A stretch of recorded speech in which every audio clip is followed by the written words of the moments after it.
Welcome to another video tutorial with PSDbox.com. My name is Andre, and in this video I want to show you how to mimic the effect of a polarizing filter using Lightroom. I usually write Photoshop tutorials for the ones who know me, but well, this is my first Lightroom video. I use it quite a lot, but if you don't know how to use this software, post comments on YouTube or on my website, and I'll try to add links to tutorials, or maybe write some tutorials myself, I don't know. So let's see. This technique is, sorry for the noise outside. This technique is really easy to reproduce in Lightroom.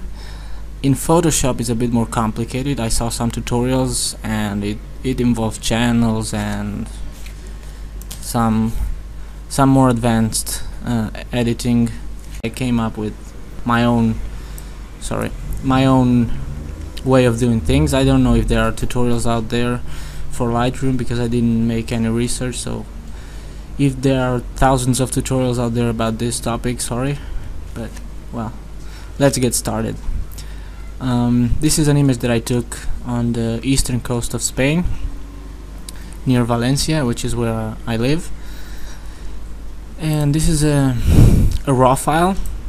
If you don't know the difference between a raw file and a JPEG file, just Google it, because it's not, I don't have too much time to talk about that.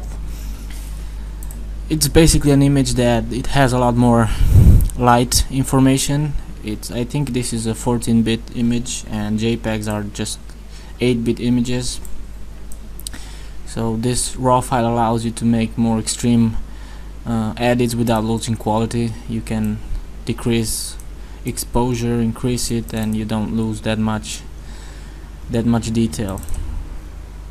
So for example, if you take a really dark image, you can bring the light back on without losing quality. Anyway, just Google it and you'll find tons of information about it, because it's a very hot topic nowadays. So let's go to the polarizing stuff.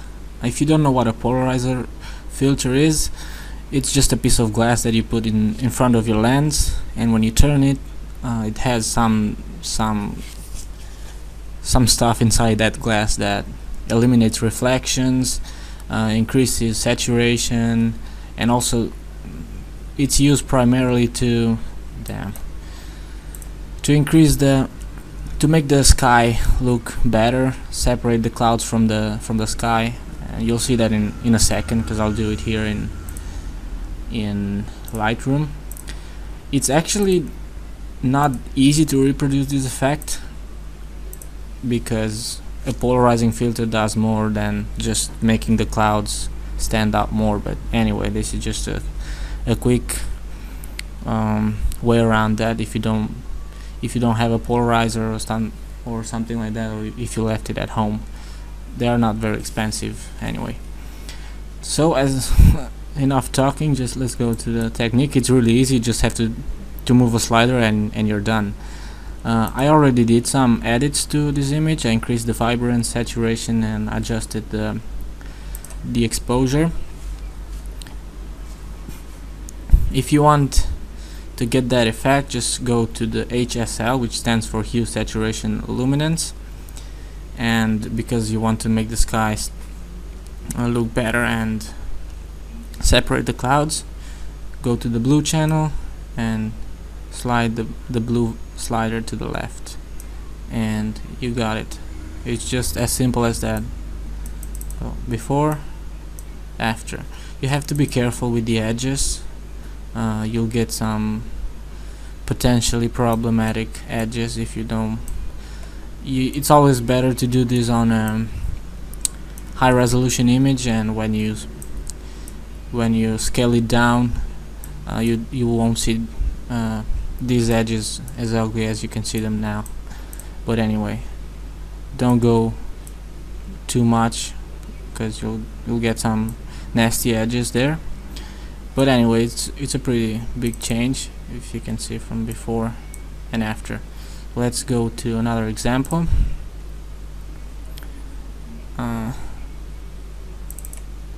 With this image, this already has that effect on it, as you can see on the blue channel here. I decreased the luminance, so let's see the before.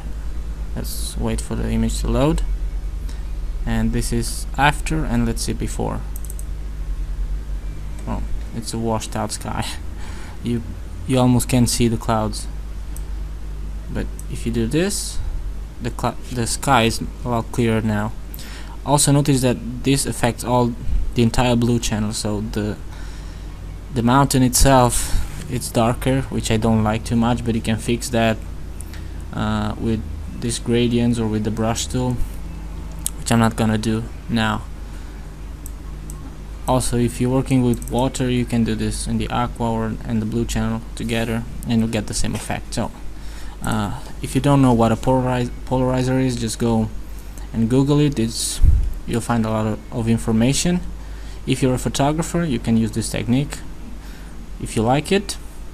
So that's all. I hope you liked it, and see you on the next tutorial.